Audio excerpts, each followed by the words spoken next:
I'm pleased too to be here. What a lovely town. What a fantastic weather.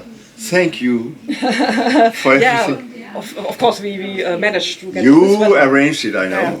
Okay. You are a very busy man, Mr. Adler-Olsen, and you have already collected a number of prizes. Yes. What attracted you to accept our award? I never had a glass dagger. So, you Quite know, a give it to me. No, I'm very honored. Also because who was before me, it's just whoever. So to be pointed at in this district with your tradition, the force of receiving this dagger here it is something. I don't think you can imagine how much it means really.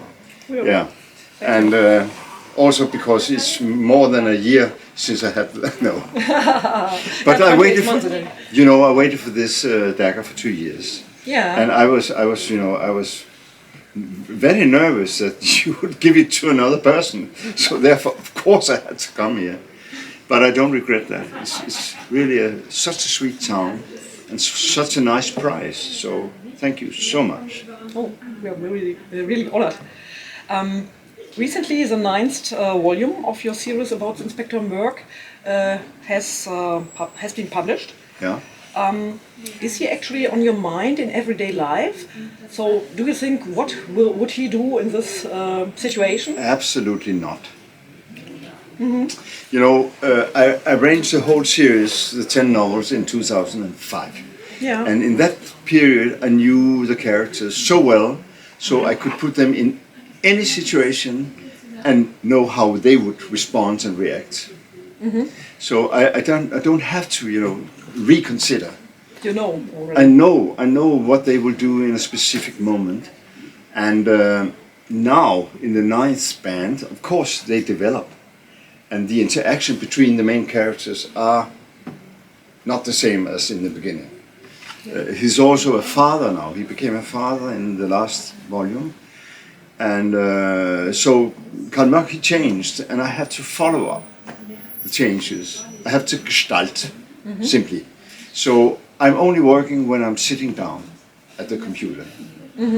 I did my plot making years ago, and I make a synopsis, of course.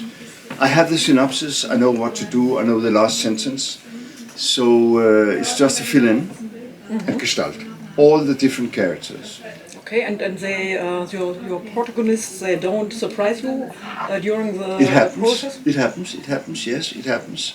From time to time I'm amused by the reaction. From time to time I'm even close to be moved and close to cry even.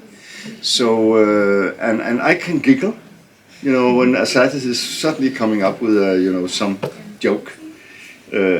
I never make the jokes before I'm coming to the scene, and I'm not thinking, what can I do for a joke here?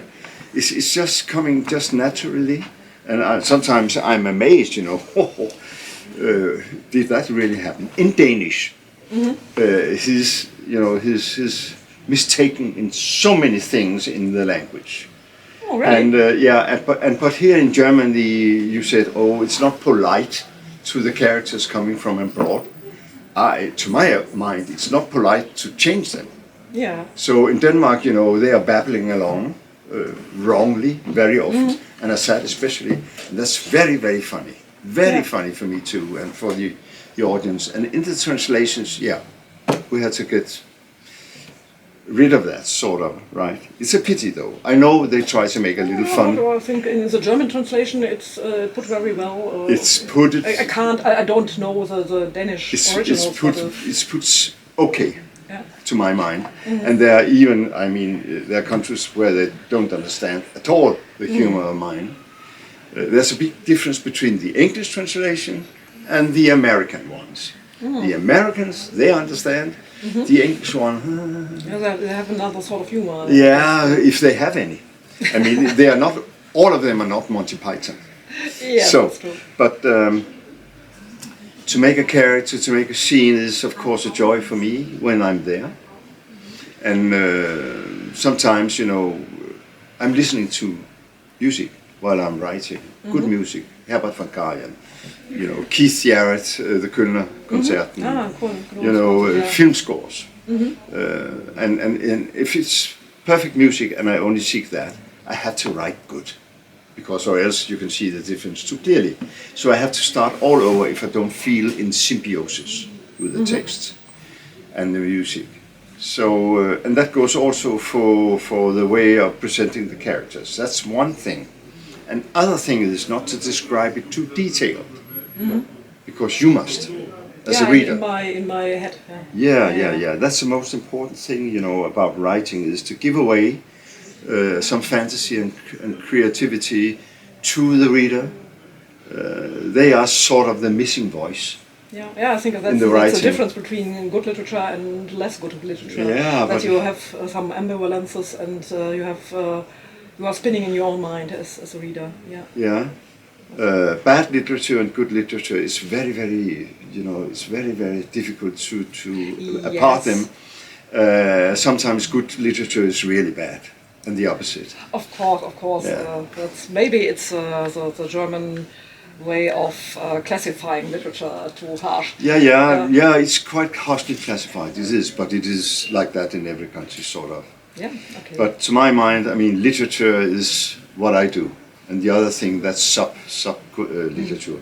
And it's true, because what I'm writing, that means exciting stories, like thrillers. We're going back to Alexandre Dumas, Victor Hugo, and Charles Dickens, to see what's happening in the end.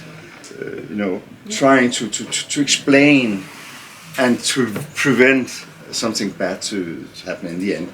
And also, like the Count of Monte Cristo, to have a little mystery for the main character, not for the readers, because they know that's suspense, why he's there, but they don't know of his revenge in the end. So that's a main street of literature since Cervantes, since the Bible, you know. Abraham, would he kill Isaac? That's a thriller. And whatever would become of Moses when he came to the Red Sea and Pharaoh is just behind him. It's a thriller. So it's you know, it's just something you invented later on, that this you know, this is here, and the literature is here in the middle. But poetry came much later, and what we call literature today came like later too. So have you ever read Eugène Sue's Les Mystères de Paris, Geheimnisse von Paris? That's the same. It's very often what you call a cliffhanger. That was the word. I haven't read the book. No. That's for me. That's a prototype of cliffhanger. It really. Say it once more. Les Mystères de Paris. Les Mystères de Paris. The From whom? The Secret of Paris. Yes. I think it's Eugène Sue. It's the myths. It's about the 1830s. My God. I must read that. Your books are very well researched. Is that part of the job, writing books? Is that one of your favorite parts of the job? I have the impression that you like to try decompression chambers and all that. Sure. I like to, you know, to my mind, to do an original setup. And from the originality, as I hope it is, I research like this. And the new book I'm just writing now, number 10, it demanded that I really had an interview with a bad killer, and also were in prison, you know. So I tried that. And from that point of view, when the research is fine, it's so simple. You just have to gestalt the location also, and combine it with the characters' moods and who they are. It makes you safe. But another thing is that if you, for instance, research periods, that means in this book, number 9, it's in the wintertime, Corona time, and so forth. If I write it's snowing outside, it is on the specific date. And if I'm walking in this street, I am. And it's good for the person who lives in the street, anyway. Also good for other nerds that actually there are no observe failures. the weather and so no forth. Mistakes, So they can say, aha, and feel at home again, right? Sometimes I have done a mistake. When I say sometimes, it's twice. And I'm not going to tell you about that now. But I was so unhappy about it, I can tell you. Yes. Twice is not much. Yeah, maybe it was 3 times. I guess it was 3 times. In fact. How do you feel when you, as soon as you have finished one book? Relieved, because this is a project. And can I fulfill my inner dreams of 2005? I know at the last point first. So until now, I've been relieved. But who can tell about number 10, the ending? Yeah, well. I must be relieved simply. I will fight for that feeling.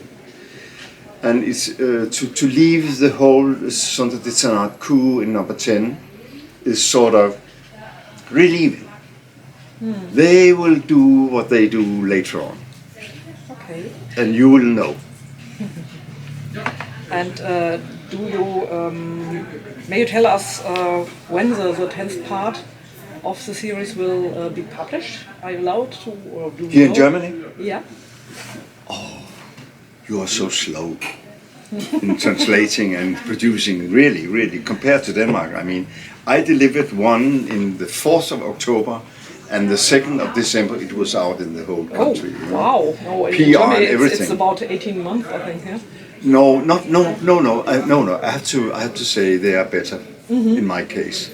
If I pass it before Christmas to Germany, I think you will have it in at least before summer. Oh, next great year. news. Yeah, but who knows if I can deliver it, the Danish version, to the Danish publishing house in December maybe, or maybe before. I try. Thanks a lot. And thank you. It was a pleasure. Yeah, but it was such a swell day. Lovely to be here. I look forward for tonight, really. Yeah. And I look forward to see my dagger. Yeah, is it a good killing instrument? Do you think so? Yeah, is it sharp? Yeah, and it's 30 centimeters long, and the first is 18 centimeters. Yeah, you better take care, all of you. Yeah, when I have this in my hand. You know, I'm an old Viking, so. Okay, yeah. But thank you so much. Thank you. Too. Fine. Good.